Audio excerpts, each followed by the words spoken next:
Delirios científicos radiofónicos. Alimento para mentes inquietas en estéreo. Historias naturales, investigaciones peculiares. Descubrimientos sorprendentes. Narraciones desde las fronteras del saber colectivo que le ponen sabor a la semana. Porque a fin de cuentas la ciencia que no es comunicada es ciencia condenada al olvido. Amasemos juntos esa materia gris y hagamos bullir el elixir del conocimiento. Bienvenidos a Masaje Cerebral de Reactor. Muy buenas tardes, bienvenidas, bienvenidos, bienvenides al Masaje Cerebral, su programa de ciencia en cortito, al pie, platicadita, buena onda, siempre en compañía de mi queridísimo Andrés Cota. Y hoy, en este Masaje Cerebral, tenemos también invitadazo que nos va a ayudar un poco a darnos luz sobre el agua. Qué bonito, luz sobre el agua. Y bueno, pues para arrancar este masaje, primero que nos ponga un poquito en contexto mi queridísimo Andrés Cota. Carnal, ¿cómo estás?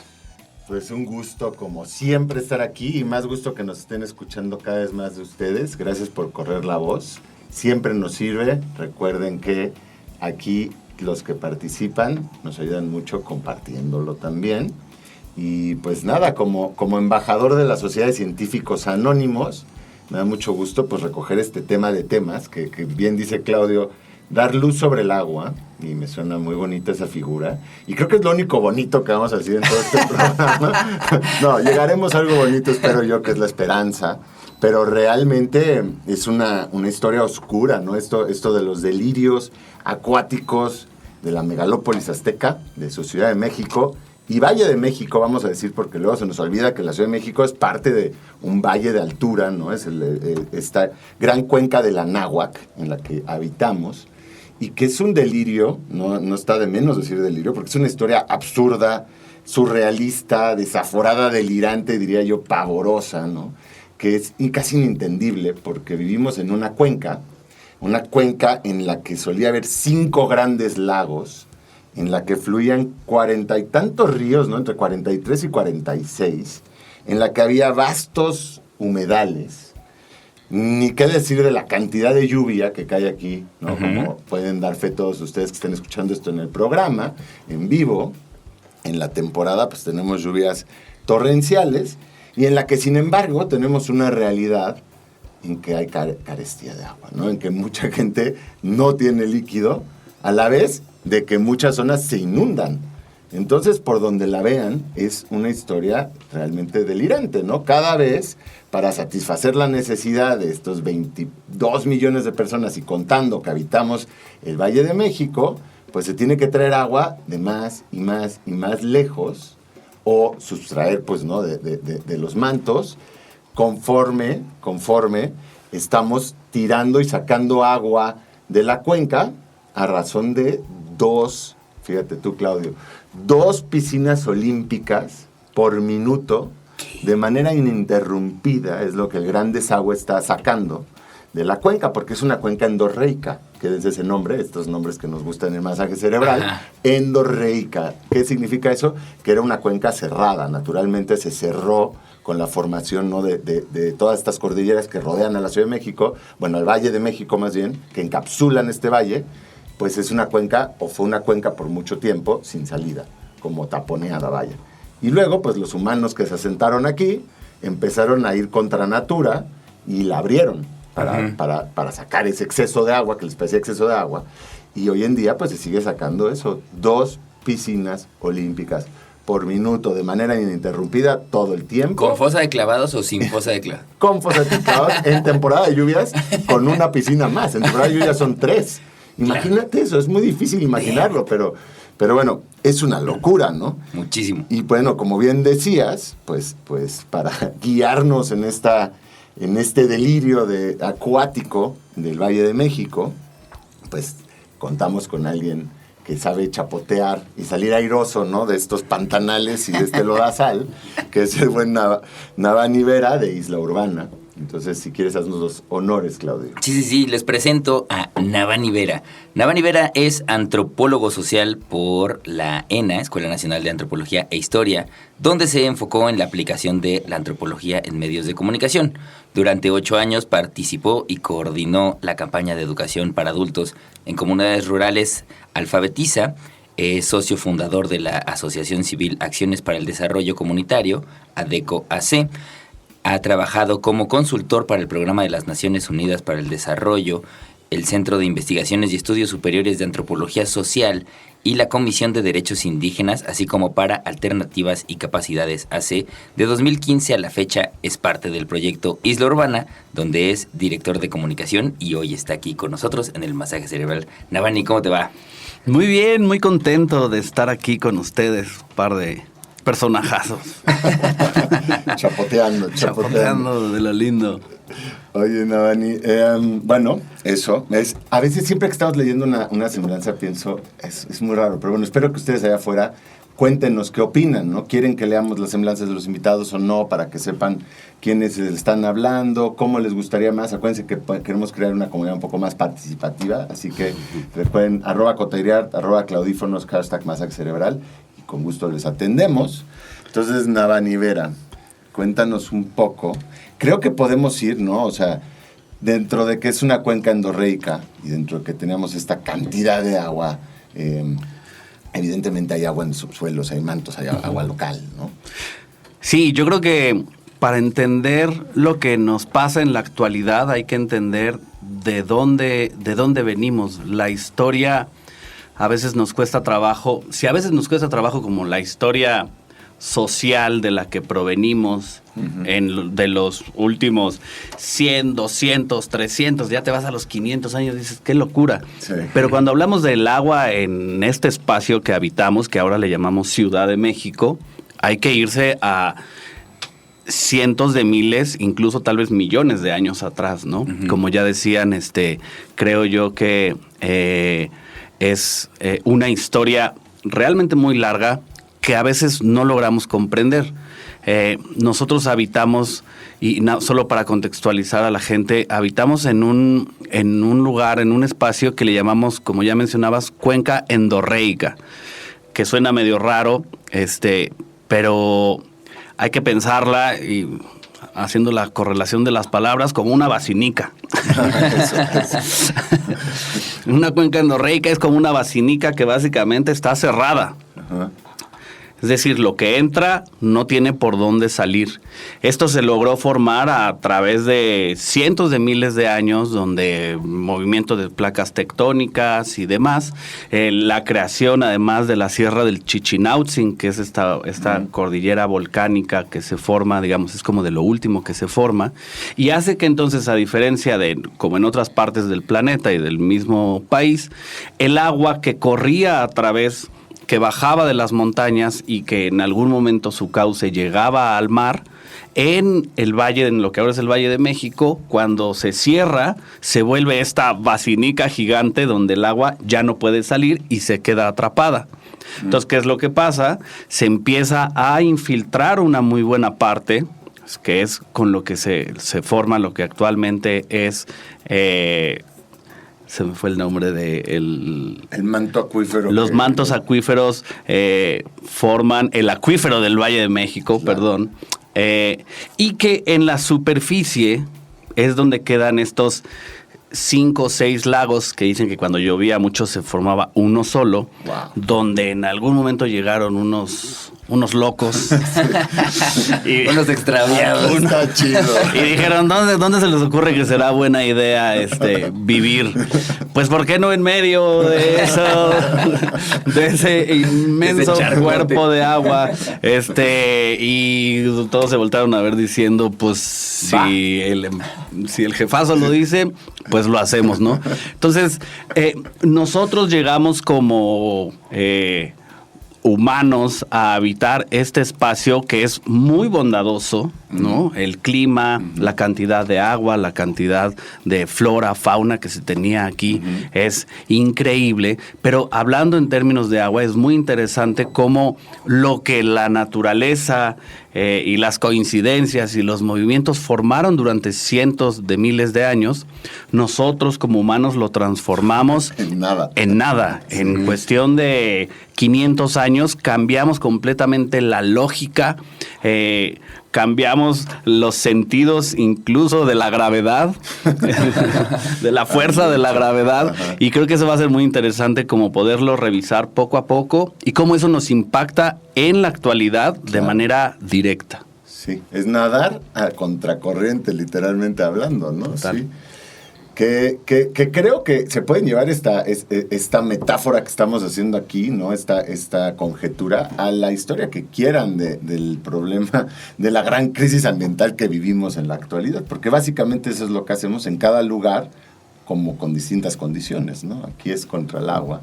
En efecto, pues ya no solo contentos con establecerse, ¿no? Estos grandes visionarios, si quieren verlo así, pues luego hubo toda una sarta de conquistas y reconquistas, ¿no?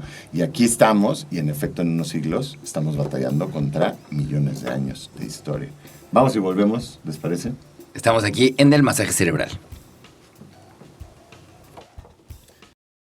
Estás escuchando Masaje Cerebral de Reactor. Que no le cambiaron, estamos aquí en el masaje cerebral entrando a nuestro segundo bloque de delirios acuáticos en el Valle de México, en la cuenca del Anáhuac. Y nos habíamos quedado nada más en el contexto de la cuenca endorreica, es decir, sin salida, en la que pues algunos, siguiendo ciertas leyendas, decidieron aposentarse, ¿no? Los mexicas, los hijos de Aztlán, y aquí estaban en este contexto, cuando llegaron otros, ¿no? Que no solamente decidieron quedarse, sino incluso empezar a cambiar más las condiciones. Sí, justo cuando llegan los españoles y pues inicia la conquista, vienen de Europa, donde pues todos por su geografía y demás están acostumbrados a que los atraviesen los ríos por las grandes ciudades, ¿no? Ajá. Se establecen al lado de estos cuerpos de agua que corren. Cuando llegan pues al Valle de México, encuentran con que el agua está estancada. Y entonces los cuates dicen, no, pues es que, ¿qué es esto? ¿Cómo? Joder, ¿cómo que va a ser esto? que están mal. Como en Esto es un mugrero, ¿no? ¿Un mugrero? Que lo pobre vive en un mugrero. Y entonces, como en muchas cosas, dicen, pues tenemos que ayudarles, ¿no? No lograron entender el sistema de chinampas que habían constituido aquí, que había sido una cosa súper avanzada en muchos términos. Pero entonces los cuates dicen, pues tenemos que ayudarles, ¿no? Porque viven en el agua estancada. Básicamente lo que hacen, y bueno, este proceso lleva aproximadamente 300 años, porque no es poca cosa, lo que ya decíamos, volver una cuenca endorreica, abrirla, sí, ¿no? Entonces la lógica y sus ingenieros especialistas de la época lo que les dicen es, pues vamos a abrirle un hoyo a esta basinica de la que ya hablábamos, ¿no? ¿Qué es lo que hacen? Abren una cosa que se llamó el Tajo de Nochistongo, allá por la zona de las colindancias con Hidalgo, más o menos. Abren literalmente un hoyo en el cerro. Una obra de ingeniería que llevó, como les digo, cientos de años. Y miles de vidas. Y miles de vidas, sí. De indígenas, obviamente, ¿no? Sí. Que eran a los que ponían a trabajar. Sí. Y entonces así es como logran empezar a drenar el Valle de México. Y entonces lo que eran lagos, ahora sí se empiezan a volver ríos, porque literalmente pues se empieza a desecar. Se habla de que este es uno de los mayores ecocidios a nivel global y en toda la historia del planeta, ¿no? Seguro, y acabas con las zonas lacustres, que eran un poco el margen identitario de mucha gente, ¿no? Totalmente. Todos los que vivíamos aquí, ¿no? Era lo que exactamente, ¿no? Caracterizaba a los mexicas, y la mitología del asentamiento es eso. Entonces, bueno, pasan los años, se abre este tajo, se empieza a drenar el valle, lo que eran lagos se vuelven ríos, los ríos de los que ya hablabas, 40 y tantos, que bajaban de las montañas, pues ahora continúan con su cauce. Sigue creciendo pues la cantidad de población que había en el valle. Cuando se empieza a volver ya en una época moderna, pues un lugar superpoblado, pues estos ríos se empiezan a volver ríos contaminados, literalmente ríos de caca. Y entonces el avance del urbanismo dice, pues ¿cómo vamos a tener ríos de caca? Pues hay que entubarlos. Y entonces ahora, en lugar de tener lagos y luego ríos, y luego ríos de caca, ahora tiene ríos entubados que sacan el agua del valle, la ahora Ciudad de México, ¿no? Sí, sí. Entonces, esto, digamos, nos sirve como de contexto para entender cómo entonces le hacemos para conseguir el agua en la ahora Ciudad de México y luego cómo hacemos para sacarla, que es una locura cuando piensas así de yo para conseguir mi agua de la semana voy por mi garrafoncito cargando y tengo que subir las escaleras o rellenar mi filtro. ¿Cómo le hace una ciudad para abastecerse de agua, no? Y entonces ahí es interesante, pues justo contarle a la gente cuando les decía que vamos en contra incluso de la gravedad, del movimiento natural de las cosas. Nosotros dejamos, como decía, somos un valle en las alturas. Para abastecernos de agua tenemos que traer agua de 2 lugares. El 70% le extraemos del acuífero del Valle de México, que ahorita les cuento un poco más de ese, y el 30% la traemos de fuera, es decir, del Estado de México y de Michoacán.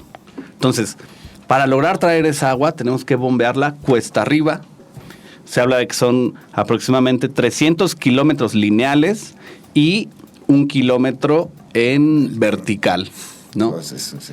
Entonces, lo que hacemos es, como ya no tenemos agua aquí, que ahorita vamos a hablar un poco más de por qué ya no tenemos agua, empezamos a quitarle agua a otras partes del país, ¿no? Claro. Lo cual también nos mete en unas lógicas bien extrañas, que es, por ejemplo, la gente nos dice a nosotros que trabajamos con lluvia, pero ¿cómo no tenemos agua en el Valle de México si nos llueve muchísimo? Ah, bueno, pues es que nosotros traemos agua de Michoacán y del Estado de México. Como no llueve allá, las presas que utilizamos para bombear agua hasta acá están vacías. Sí. Entonces, por más que te caiga agua en la cabeza, tu cisterna de la casa se llena de varias cuadras para allá, ¿no? Haciendo, digamos, a escala lo que pasa en la Ciudad de México. Además, este sistema de bombeo requiere muchísima electricidad, o sea, la energía es un costo ambiental, un costo económico.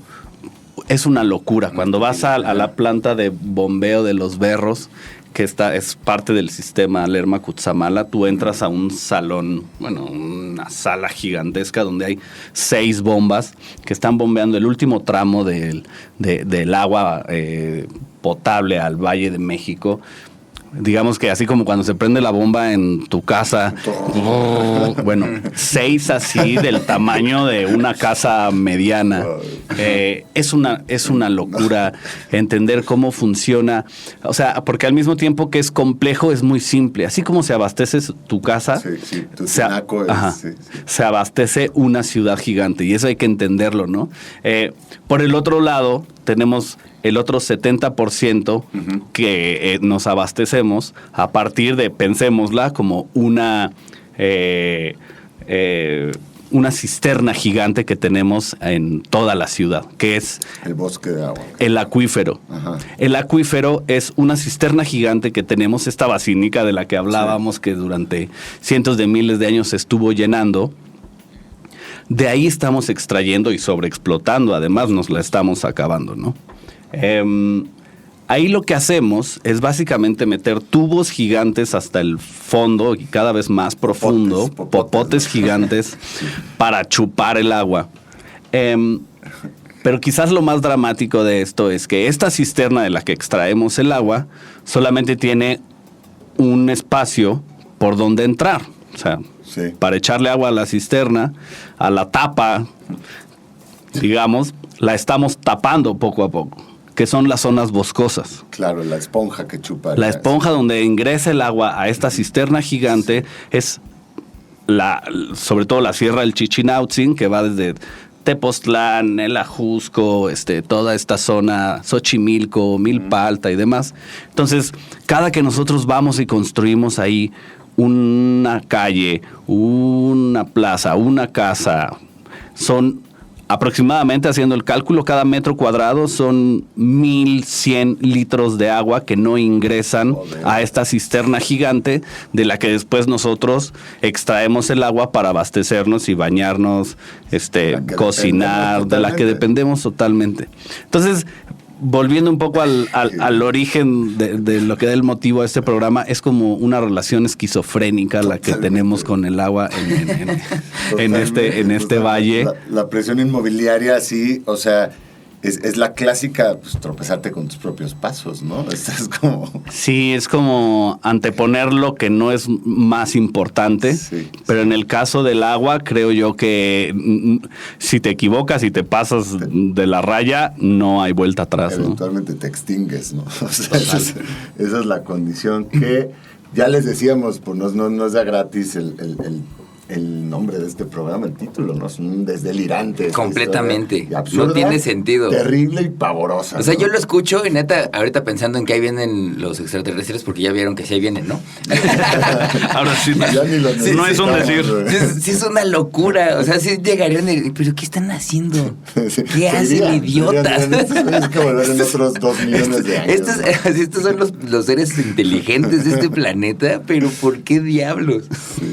O sea, para eso utilizamos la inteligencia, para desecar el manto acuífero más importante de este espacio. Pero bueno, vamos a un corte y regresamos para seguir hablando aquí con Navani. No se muevan, están en el masaje cerebral. Historias naturales, investigaciones peculiares, descubrimientos sorprendentes, masaje cerebral. Estamos de vuelta aquí en el masaje cerebral. Estamos hablando de los delirios acuáticos del Valle de México.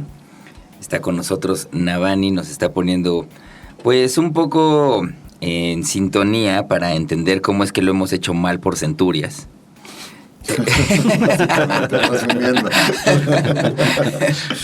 y por eso es que se ha vuelto ya completamente delirante hablar del agua en la Ciudad de México. Y pues nada, síguenos haciendo sentir pésimo. No, porque además sí, para que se hundan más literalmente, Sí. Pues eso, la ciudad se está hundiendo poquito a poco, Claro. por esta sobreexplotación del agua que llevamos ya varios siglos haciendo y que bueno, que pues la idea es como cambiar esa lógica, ¿no? Y no es para hundirse, porque sí es para hundirse, pero luego para salir a flote de nuevo, ¿no? Se entiende el problema y luego va cómo sales de ahí, claro. Emocionalmente hablando, ¿no? Pero sí, como hablábamos, pues vivimos en un espacio que ha estado habitado por el agua. Realmente hemos sido los humanos quienes hemos llegado a ocupar el espacio del agua. Pero entonces ahora es muy, muy interesante también ubicar cómo, pues obviamente la humanidad necesitamos agua para sobrevivir. ¿Cómo le hacemos para tener agua los habitantes de este espacio, ¿no? Y esto nos lleva ya en la actualidad y desde hace tiempo, pues a una situación realmente bastante, diría yo, contrastante y desigual. Claro. Porque si bien vivimos en un espacio lleno de agua y también tenemos muchas casas, muchas familias sin agua, ¿no? Tenemos en la zona, por ejemplo, de las lomas, grandes casas, incluso con albercas, con jardines grandes que están verdes durante todo el año. Pastizales, ¿no? Pastizales hasta donde alcanza la vista, más de 3, 4 baños y demás, y coexisten y cohabitan con viviendas que literalmente nos ha tocado ver, gente que sigue yendo a acarrear agua en animales, con burros, para traer un poco de agua en su casa, ¿no? Cubetas, tambos. Una de las imágenes más choqueantes que me ha tocado observar es una familia en Xochimilco que tenía, pues así como todos tenemos, o el edificio donde vivimos, una cisterna enterrada, o en su defecto unos tinacos estos grandes para almacenar agua. Como esta familia no tenía ni dinero ni espacio, lo que hacía era almacenar agua en botellas de Coca-Cola de 3 litros. Wow. Claro. Entonces era una adaptación interesante, pero un nivel de precariedad hídrica bastante agudo, ¿no? Uh-huh. Pero es cómo hago para almacenar agua con lo que tengo, Claro. que es muy poco dinero, muy poco espacio, entonces repartido en todo el patiecito de la casa y adentro, apiladas, en total juntaba pues casi como 500 litros Wow. de agua, digamos, almacenada, pero te das cuenta que es una ciudad llena de contrastes, así Sí. como sucede en lo económico, en lo social, en lo político incluso, pues en el agua no es la excepción. Y bueno, también al mismo tiempo ese contraste se observa cuando no tenemos agua, pero al mismo tiempo durante 6 meses al año nos inundamos y lo que son calles de pavimento que además llevan nombres de ríos porque antes por ahí... Recobran su naturaleza de río, ¿no? Exactamente, recobran su naturaleza. Pues ¿cómo podemos no tener agua, no? Sí. Y un poco esa es la premisa de donde surge pues este proyecto del cual formó parte, que es Isla Urbana, ¿no? Sí. ¿Cómo hacemos, o más bien, qué no se puede aprovechar de esa agua que nos está cayendo del cielo? Porque durante mucho tiempo nos hicieron creer o nos explicaron que el agua de lluvia no se podía ácida, no se podía utilizar, exacto, ¿no? No abras la boca cuando está lloviendo, hijo. No las atrapes. Yo recuerdo eso, tener la lengua afuera y recibir así como... El zape. un zape, ¿no? ¿Cómo se te ocurre? Sí, es lo interesante porque les juro, no es exageración. La gente tiene la idea de que la lluvia ácida es así. Tienen la imagen esta de Homero Simpson caminando y cuando llueve saliendo de la planta y cómo la chamarra se le deshace. Les juro que esa es como la referencia inmediata de lluvia ácida de, pues digo, una buena generación. Y es interesante hablarlo, ¿no? Porque la gente luego tiene estas dudas y no las pregunta porque o las da por sentadas o le parecen absurdas, ¿no? Ya, imperante. Pero bueno, lo que les podemos decir es que la lluvia es ácida, casi que pues de por sí, pero es tratable. Sí. O sea, el agua de lluvia que nos cae incluso en la Ciudad de México, que es una zona sumamente contaminada, se puede aprovechar para todos los usos que tenemos en el hogar, ¿no? Y eso es, pues creo yo que en tiempos donde hay mucha desesperanza, Total. donde muchas veces las alternativas que se nos plantean suenan como de otro país o de otras lógicas, de otras Inalcanzables, ¿no? Sí, economías, sí. exacto.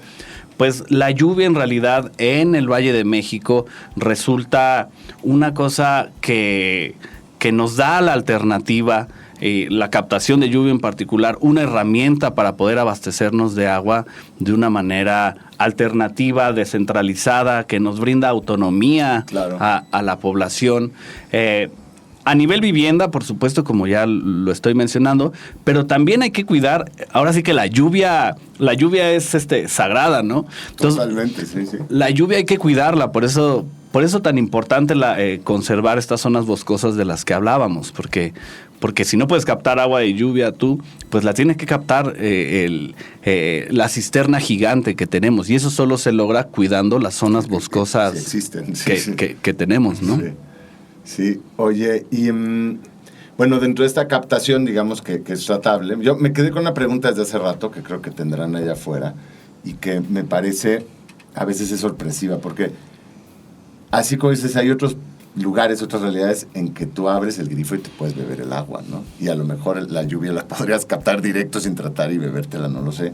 Pero en la Ciudad de México hay esa idea de que pues no te puedes tomar el agua del grifo, pero realmente el agua es potable, o sea, lo que en su nacimiento, o sea, en su origen la podrías beber. El problema son las tuberías, ¿no? Algo así. Sí, de hecho, digamos, por ley, la Conagua, que es la que le da el agua a SACMEX, el organismo de la Ciudad de México, por ley se la tiene que entregar 100% potable. Por eso está la planta de potabilización de Los Berros, que es el último punto donde ingresa el agua.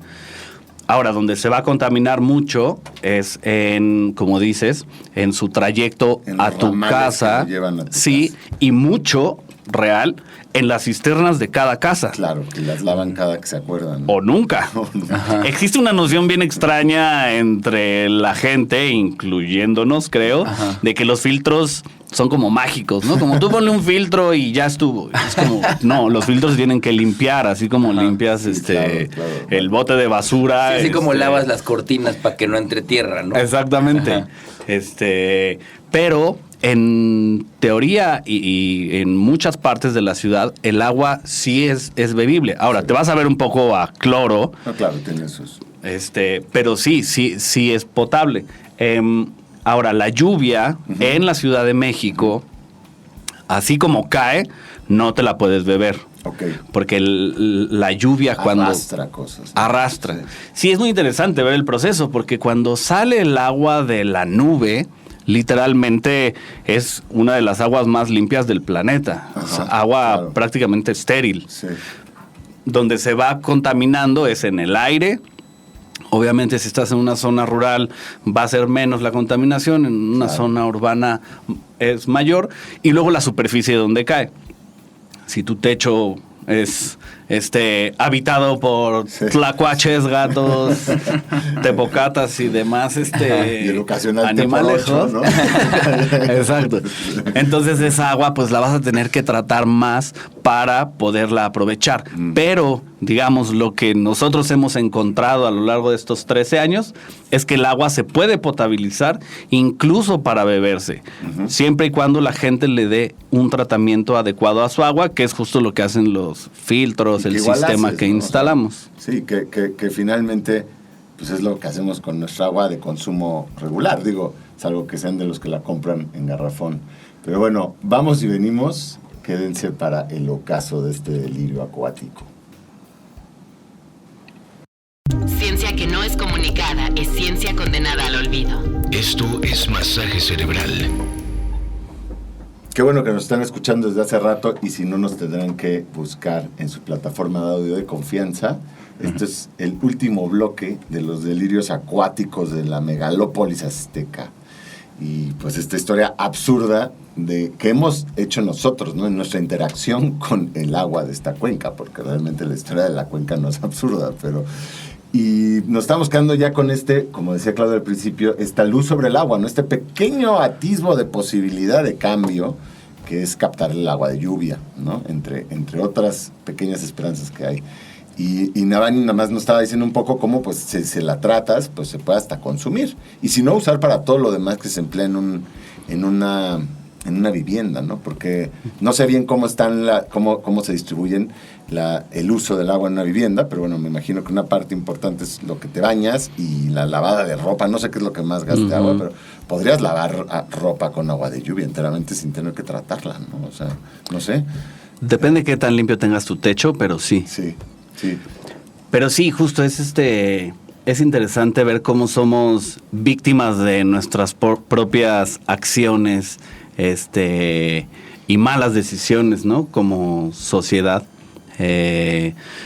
Pero también, si alguna capacidad interesante tiene el humano, es el diseñar soluciones. Y más cuando está en situaciones límite, ¿no?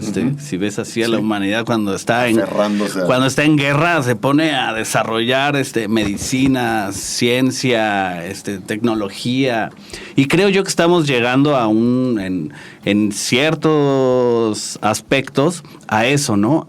Creo yo que a eso responde incluso el proyecto del que formo parte, de captación de agua de lluvia, Isla Urbana. Donde hemos encontrado pues una herramienta para poder abastecernos de agua limpia. Como bien mencionas, dentro de una casa el comportamiento y utilización del agua pues es interesante. Diría que lo que más gasta agua a lo largo de una semana es el baño. El baño es una locura, claro. y creo yo que en el baño se remite y se sintetiza este delirio del que hablas, porque es los desechos que generamos como seres vivos y humanos, vamos y los tiramos en el agua potable, que es de la cual más carecemos a nivel global y que es una de las grandes crisis, ¿no? Claro. Como que tenemos esta necesidad de que nuestros desechos caigan en un lugar prístino, que caiga cristalino y que casi ni lo veas, además, como que te voltees, jales te una olvides palanca de y eso. te olvides de ello, ¿no? Tienes razón, Dentro de una vivienda hay formas de manejar el agua que nos permiten ahorrar, ¿no? Cosas que a veces pueden parecer muy obvias, pero desde poner la cubeta antes de que salga el agua caliente, utilizar el agua de la lavadora para jalarle al baño, es Totalmente, sí.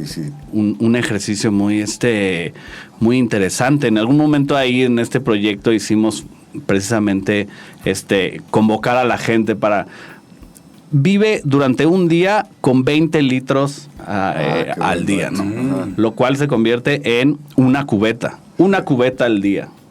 Challenge. Sí. Y es muy interesante, de verdad. Si pueden, háganlo en su casa. Te das cuenta de cuánta agua No, sí. malgastas o cuánta agua es la que además la estructura de la ciudad ya la tiene. O sea, porque es difícil ir al baño en la ciudad, sobre todo pues a cagar, si no tienes agua, ¿no? Claro. Entonces, ¿cómo estamos muy hechos a que el agua haga un trabajo de limpieza, ¿no? Incluso emocional, ¿no? O sea, cuando estás así, te tienes que bañar durante 20 minutos porque te tienes que limpiar, Pues ¿no? llorar es eso, ¿no? Llorar es con agua limpiarte emocionalmente. Totalmente. Qué locura. Y esto nos lleva igual a la locura de pensar a dónde se va el agua cuando ya la utilizamos, ¿no? Sí.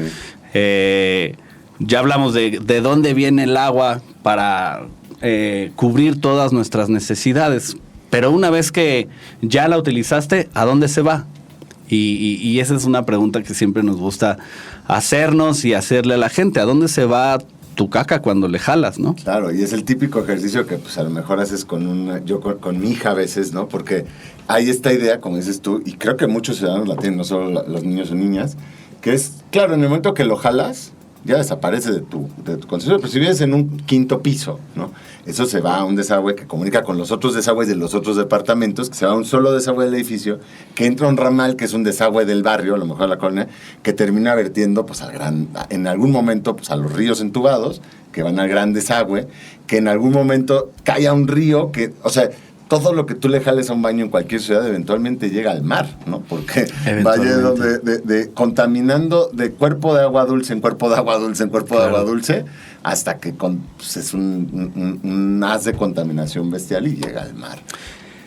Pero particularmente en el Valle de México, lo que sucede con nuestras aguas residuales es bien interesante, porque como bien dices, todo el agua se va juntando, todas las aguas negras de las casas se van juntando a grandes tubos cada vez más grandes y salen al túnel emisor oriente y al túnel emisor central. Ajá. Por ahí pasan un poquito y les extraen algunas cosas, más por intereses económicos que otra cosa, en la planta de tratamiento de Atotonilco, pero sigue su camino por el río Tula. Claro, el río famoso. Que básicamente atraviesa la ciudad de Tula. Entonces imagínate que en medio de tu ciudad pase pues todos los residuos de la Ciudad de México, sí. Exactamente, llega a la presa Endó, donde con un proceso de sedimentación se limpia un poco, y luego toda esa agua se utiliza para regar el sistema de riego Tula 3000, si no mal recuerdo es el nombre correcto. Pero básicamente lo que hacemos es utilizar el agua en donde cagamos para regar lo que nos comemos. Ellos allá en Tula le llaman el río de la venganza. Claro, dicen, nos mandan desechos, nosotros les mandamos ahora comida. Ahora come caca. Ahora, en un principio eso suena como horrible y despiadado. Pero justo conociendo un poco más pues los ciclos del agua, los aprovechamientos, las situaciones, en realidad si lo piensas es sumamente virtuoso. utilizar tus desechos como abono para poderte alimentar, bueno, es lo que nos plantea, pues justo, digamos, el mientras consumo tengas defensas orgánico, para ¿no? las amibiasis y otros tantos parásitos. O ahí las generas, ¿no? Ahora, sí, por eso es importante desinfectarlas, pero, digamos, no logra pasar a, digamos, al producto. A la hoja, Sí. esa parte, ¿no? Pero aquí el reto es que las proporciones que tenemos en esta ciudad no dan, o sea, un sistema así suena bien, pero la cantidad de agua que estamos sacando no da, porque al final es la propia tierra la que hace ese trabajo de limpieza y de filtración, ¿no? Entonces, pues bueno, y como dices, todo lo que no se filtra a través de la tierra se va acaba en el mar, pero en su camino sigue haciendo una cantidad de destrozos brutales, ¿no? Sí. Tú puedes seguir las trazas ya dejen ustedes desechos de cualquier fármaco, ¿no? O sea, hay esos estudios en otros ríos, en otros lados del mundo, como de los antidepresivos, ¿no? O los cocaína, o anticonceptivos, ¿no? Y cómo caen a las aguas, los antibióticos. En un río, antibióticos, y terminan luego en un lago y cambian el comportamiento de los peces y entonces empieza a haber una mortandad total y en fin, va dejando una huella larga. Podríamos hacer muchísimos programas de agua, pero bueno, creo que este quedó redondo en un sentido. Nos faltaría, Navani, porque seguro nos van a andar preguntando, ¿dónde pueden contactarte? ¿Dónde pueden contactar Isla Urbana? Pues miren, Isla Urbana nos pueden encontrar en todos lados. Si les interesa conocer más del proyecto, islaurbana.org. Si quieren literalmente comprar un filtro, un captador de lluvia, islaurbana.mx, y nos encuentran en TikTok, Instagram, TikTok, muy modernos. Sí. Twitter X, Facebook, LinkedIn, en todos como Isla Urbana. Nos encanta estar todo el tiempo platicando de este tema y resolviendo dudas con gusto. Pues eso, y un poquito un poco de luz sobre el agua, ¿no? Un poco de luz sobre el agua, sí. Es tema, siempre terminamos con esta sensación de desasosiego, pero es chido que existan estos esfuerzos como los que hace Isla Urbana. Entonces sí, péguenle un lente, no se queden nada más con este programa de masaje cerebral que siempre... No se ahoguen. Exacto, no se ahoguen en un vaso de agua. Pero bueno, échenle ahí un ojito y nada, pues muchísimas gracias, carnal. Gracias por la invitación y seguir platicando por acá cuando quieran. Pues ahí está, nos escuchamos en el próximo Masaje Cerebral. Esto fue todo el masaje cerebral por hoy. En la siguiente emisión continuaremos alimentando las mentes inquietas de la radio pública A través de Reactor